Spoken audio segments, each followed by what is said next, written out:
Guys, natapos ko na. Nagpalit ako ng clutch plate assembly, release bearing, clutch disc, pressure plate, pilot bearing. Pinalitan ko sa loob. Ang gamit kong impact power drill ay ito. Ayan, sa kalam, ada Inco, ada 400 Nm. Malakas. Ito, biruin mo, nagawa niya to. Ito yung pressure plate niya dati. Ayan, sira. Basag kanya. Ayan, basag ang mga spring.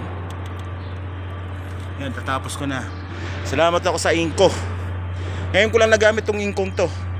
Nasubukan dito sa workshop. Okay pala to, malakas at matibay. Natapos niyang ipitan lahat ng bolt na to, pati tong pang propeller na to, natanggal niya. So, kung akong suggest ko sa inyo mga guys, Inco ang gamitin nyo. Inco Power Tools. Brushless yan.